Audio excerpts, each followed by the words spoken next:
The cargo ship's warning sirens pierced through Tom's ears as he fought with the failing controls.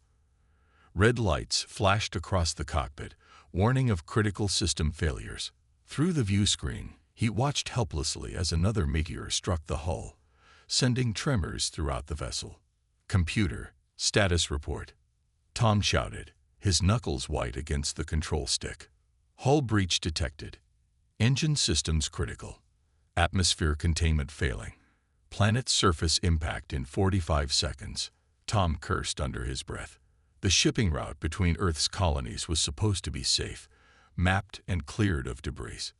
Yet here he was, caught in a meteor shower that appeared from nowhere, about to crash land on an uncharted planet. The ship's hull screamed as it hit the upper atmosphere. Tom pulled back on the controls with all his strength, trying to slow their descent. The temperature in the cockpit rose steadily as friction heated the ship's exterior. Through the flames of re-entry, he could make out the planet's surface, a wasteland of red rocks and twisted vegetation. Impact in 10 seconds. Brace for crash landing. Tom closed his eyes and prepared for the worst. The ship slammed into the ground, metal tearing and sparks flying as it carved a deep trench across the alien landscape. His head snapped forward, then back against his seat. The world spun, and darkness crept at the edges of his vision. When the ship finally stopped moving, Tom hung limp in his safety harness, blood trickling from a cut above his eye. The cockpit was filled with smoke and the hiss of escaping air. His hands trembled as he released the harness and stumbled to the emergency kit. "Computer," he coughed. "Atmosphere analysis. External atmosphere. Toxic. High levels of chlorine gas. Oxygen content below sustainable levels. Survival without protection estimated at 2 minutes." Tom quickly pulled on the emergency suit and helmet from the kit. As he sealed the suit, he noticed his oxygen gauge. 6 hours of air remaining. 6 hours to find shelter and a solution, or he'd suffocate on this alien rock.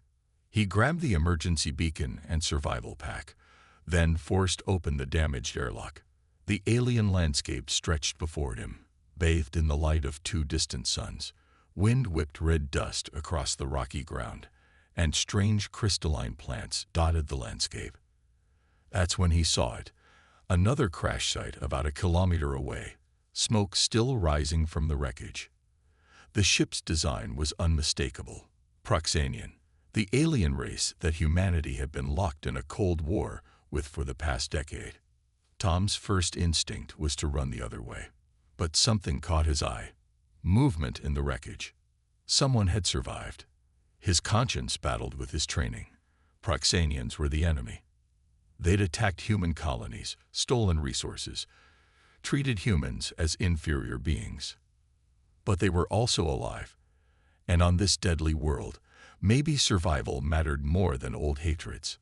Tom checked his oxygen gauge again and started walking toward the alien ship. As he got closer, he could see a figure trapped in the wreckage. Slightly taller than a human, with iridescent skin that shifted colors in the alien sunlight. The Proxanian was pinned under a fallen beam, their environment suit torn but intact. The alien's eyes met his.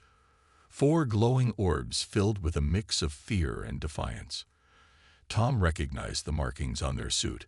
This was a scientist, not a soldier. "I can help," Tom said slowly, holding up his empty hands.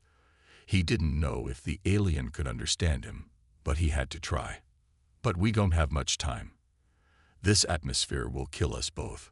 The Proxanian stared at him for a long moment, then nodded slowly. As Tom moved to help lift the beam, he wondered if he was making the huge mistake. But on a planet that wanted them both dead, maybe their differences didn't matter as much as their shared need to survive. The alien scientist, who called himself Ray, watched Tom warily as they trudged across the barren landscape. They had managed to salvage some supplies from both ships, but the hostile environment made every step dangerous. The chlorine winds howled around them, eating away at their damaged suits. "Our oxygen supplies are limited," Ray spoke in broken human language, his voice crackling through the suit's communication system. My calculations suggest we have approximately 4 hours remaining.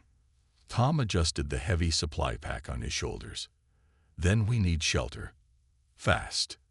He pointed to a cluster of rock formations in the distance. Those caves might work. They walked in tense silence, each keeping a careful distance from the other. Tom couldn't help but notice how Ray analyzed everything they passed, taking readings with a small device from his ship. Despite himself, he was impressed by the aliens' methodical approach. A screech echoed across the plains, making both of them freeze. Through the toxic haze, they spotted a creature moving between the crystal formations. It was massive, with multiple limbs, and what appeared to be natural armor plating. "Don't move," Tom whispered, slowly reaching for his emergency flare. These types usually hunt by movement. Ray's skin shifted to a pale blue, a sign of fear, Tom guessed. Incorrect. The alien scientist replied softly. "It hunts by detecting heat signatures. Your flare will only attract it." Tom's hand stopped. "You sure about that?" "I studied xenobiology before." Ray paused. "Before our peoples became enemies." The creature moved closer, its armored head swaying as it searched for prey. Tom could see its multiple eyes now, scanning the area. Ray was right. They were heat sensors. "We need to cool our suits," Tom said, thinking quickly. "The emergency coolant from your ship, combined with the temperature regulators from yours," Ray finished, following his logic. They looked at each other, both realizing they had reached the same solution. Working together, they slowly removed their cooling systems. Tom's practical experience helped bypass the safety protocols, while Ray's knowledge ensured they maintained the right temperature balance. The creature passed within meters of them, but their lowered heat signatures made them nearly invisible to its sensors. After it moved on, they quickly restored their suit systems. That was impressive thinking, Ray admitted reluctantly. For a human. Tom almost laughed. "You're not so bad yourself." For a Proxanian. They reached the caves as their oxygen supplies dipped dangerously low. Inside, they found natural formations that blocked most of the toxic atmosphere. Using equipment from both their ships, they created a makeshift airlock and began setting up a survival camp. "We should be able to recycle the air in here," Ray said, examining the cave walls.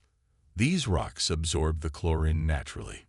With both our technologies combined, we might survive long enough for rescue." Tom nodded, realizing that their survival now depended entirely on cooperation. "Looks like we'll have to trust each other," he said, extending his hand in a human gesture of agreement. Ray stared at the offered hand for a moment, then slowly reached out with his own. "Trust," he repeated, as if testing the word. "Yes, for survival." Neither of them mentioned how this simple act of cooperation went against everything their peoples had taught them about each other. While exploring deeper into the cave system for more supplies, Tom's light beam caught something unusual on the wall. What he had first thought were natural formations now revealed themselves as carved symbols, their edges too precise to be random. "Ray," he called out, "you might want to see this." The alien scientist moved carefully through the narrow passage, his skin shifting to a curious green shade. As Ray's light joined Tom's, they could see the carvings stretched along the entire wall, disappearing into the darkness ahead. "Impossible," Ray whispered, his 4 eyes widening. His hand traced the symbols with a trembling finger. "These markings, they'd match ancient Proxanian texts. But that's not." "Not what?" Tom asked, then froze as his light revealed another section of wall. "Wait, those look like early Earth Sanskrit. How can both our languages be here?" Ray pulled out his scanner, moving it slowly across the wall. "These carvings are at least 50,000 years old, long before either of our civilizations achieved spaceflight." They followed the corridor deeper, the walls now covered in what appeared to be scenes from an ancient story. The images showed beings that looked neither completely human nor Proxanian, but somehow both. They were building cities, developing technology, and then fighting. Look at their DNA patterns, Ray said, pointing to a complex spiral carved into the stone. The base structure. It's identical in all the figures, whether they appear more human or more Proxanian. Tom felt a chill run down his spine. Are you saying what I think you're saying? The evidence suggests. Ray's voice faltered. Our species didn't evolve separately. We were once the same species. These beings, they're our common ancestors. The revelation hit them both like a physical blow. All the years of conflict, the belief in their fundamental differences, the propaganda about biological superiority. It had all been built on a lie. Further along, they found what appeared to be a historical record chamber. The walls here told a story of a civilization torn apart by ideology, of genetic manipulation used to enhance different traits, of a great war that split their ancestors into two distinct groups. This explains the medical compatibility I noticed when treating your wound, Ray said quietly. Our genetic structures are still similar enough to interact. Tom leaned against the wall, overwhelmed. If our people knew about this, many wouldn't want to know, Ray interrupted. This truth threatens everything both our societies are built on, the very foundation of our separate identities. A distant roar echoed through the caves, reminding them of their immediate dangers. But now they faced an even greater challenge. What to do with a truth that could either heal or destroy both their civilizations? We need to document everything, Tom said finally. Whatever we decide to do with this information, we need proof. Ray's skin shifted to a deep purple, a color Tom had never seen before. Agreed. But Tom, he paused. Are we ready for what this means? Neither of them had an answer as they began their work, carefully recording the evidence of their shared past, all while the deadly planet above continued its attempt to kill them both. The massive creature burst through the narrow tunnel entrance, its armored hide scraping against the stone walls. Tom and Ray ran deeper into the cave system, their helmet lights bouncing wildly off the ancient carvings. Behind them, the beast's heat-sensing eyes glowed in the darkness. It must have followed our heat trail from outside. Ray shouted, his skin flashing rapidly between colors in panic. The cave temperature masked our signatures until we were too close. Tom's oxygen gauge blinked a warning. 1 hour remaining. The beast's claws scraped against stone as it pursued them, each step shaking loose debris from the ceiling. Its massive form barely fit through the tunnels, but that didn't slow it down. There. Tom pointed to a narrow side passage. It's too big to follow us through there. They dove into the passage just as the creature's jaws snapped at the space they'd occupied seconds before. The tunnel was barely wide enough for them to squeeze through. The beast roared in frustration, its claws reaching uselessly into the opening. But their relief was short-lived. The narrow passage started to slope downward, becoming slick with some kind of natural fluid. Tom lost his footing first, sliding uncontrollably into the darkness. Ray's attempt to grab him only resulted in both of them tumbling down the sloping tunnel. They crashed into an underground chamber, and Tom felt a sharp pain as his suit tore on impact. Warning alarms blared in his helmet as toxic atmosphere began seeping in. My suit's breached, he gasped, trying to cover the tear with his hand. The toxic air was already burning his skin. Ray's scientific training took over. Without hesitation, he pulled out his medical kit and began examining the tear. Your genetic structure, it's similar enough. My healing compound should work on your tissue. Should. Tom wheezed. Trust me, Ray said, quickly applying a strange, glowing substance to Tom's wound. Like our ancestors trusted each other before the split. The burning sensation began to fade as the compound sealed both his suit and the wound beneath it. Tom stared at Ray in surprise. You used your emergency medical supply. On me. You would have died, Ray said simply. His skin had turned a deep blue, a color Tom was beginning to recognize as indicating emotional significance. Above them, they could hear the creature still trying to reach them, its frustrated roars echoing through the tunnels. But they had found something far more important than mere safety. In this moment of crisis, ancient prejudices had fallen away, replaced by the simple truth of one being helping another. "We should move," Tom said finally, testing his newly healed injury. "That thing might find another way down here." Ray helped him up. "Agreed. And Tom, there are more medical supplies in my pack. Enough for both of us." They shared a long look, both understanding the significance of that offer. Then together, they moved deeper into the ruins of their shared ancestors, their lights illuminating more secrets in the darkness ahead. The chamber they discovered was unlike anything else in the caves. Rows of crystalline structures lined the walls, each giving off a faint phosphorescent glow. Tom and Ray stood in awe as they realized what they were looking at. "It's a data archive," Ray breathed, his skin pulsing with excited colors. "Our ancestors stored their knowledge in crystal matrices, just like these." Tom ran his hand over one of the crystals. "Can you read them?" "Better." Ray pulled out his scanner, modifying it with parts from Tom's salvaged equipment. "We can access them. The basic coding structure matches both our modern systems, another proof of our common origin." The first crystal they activated projected holographic images into the air. They watched in stunned silence as the history of their species unfolded before them. The images showed a thriving civilization that had mastered space travel long before either of their current societies. "Look at their ships," Tom pointed. "You can see elements of both human and Proxanian design." The next series of records revealed the beginning of the split, a debate over the future of their species, one group wanting to enhance their physical abilities, the other focusing on mental evolution.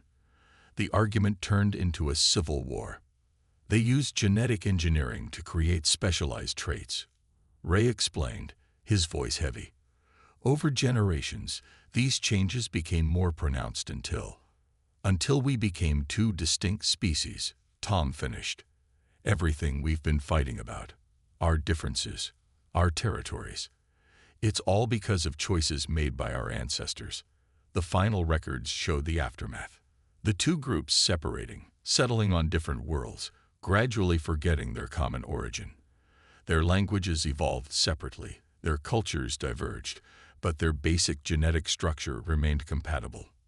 "Our governments would suppress this," Ray said quietly. "Too many powerful people benefit from the conflict." "But think of what we could achieve together," Tom argued. "Your science, our exploration skills. We could rebuild what was lost." Their discussion was interrupted by a familiar roar. Closer this time. The beast had found another way into the lower chambers. "The crystals," Tom said urgently. "Can we take them?" Ray's skin turned a determined shade of bronze. "No, but we can transmit their data." He began working quickly with their combined equipment.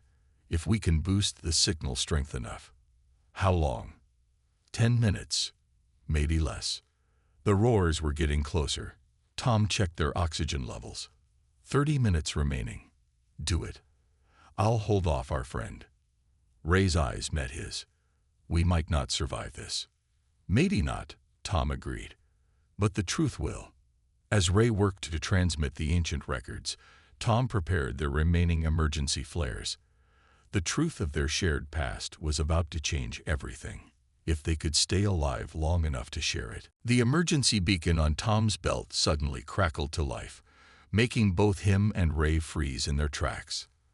Through the static, they could make out a response signal. A ship was approaching the planet.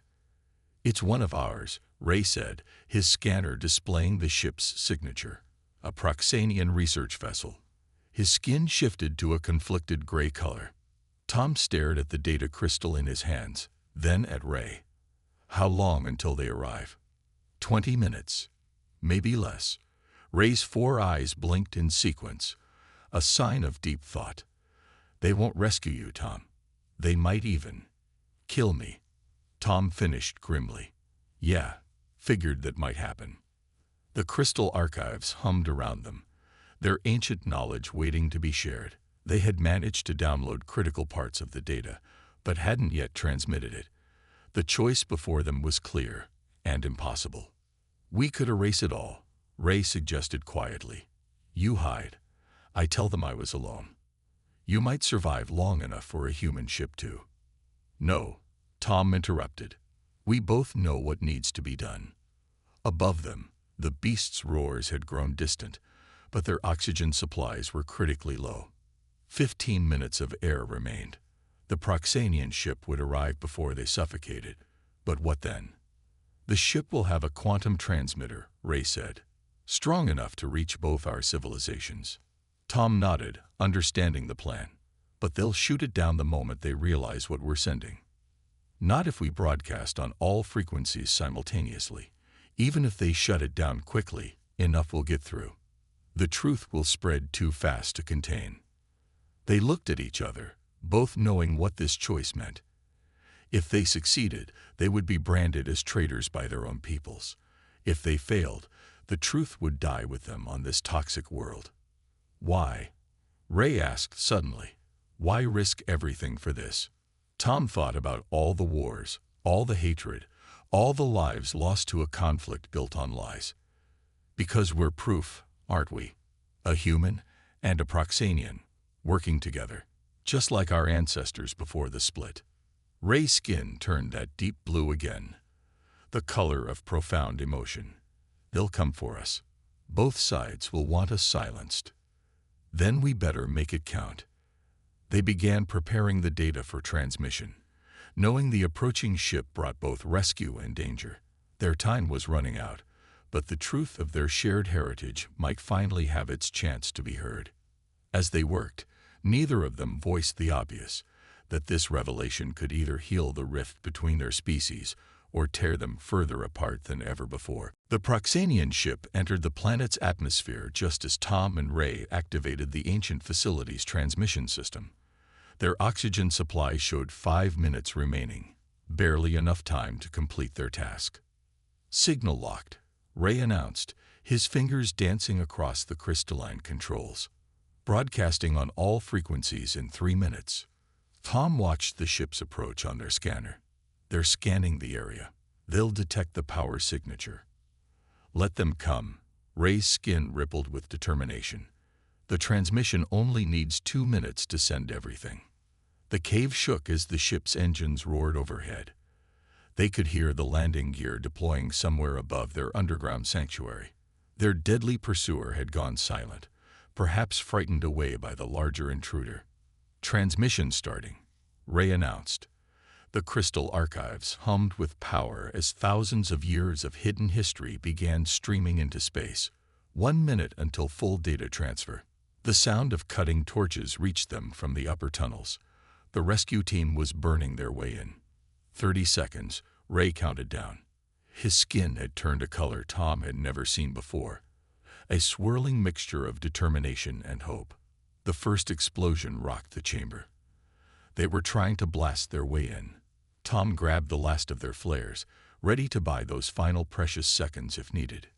10 seconds, Ray's voice was steady. 9, 8. The chamber door burst open. Armed Proxanian soldiers poured in, weapons raised. 3, 2, 1. Stop them, someone shouted in the Proxanian language. Transmission complete, Ray announced calmly, just as the soldiers reached them.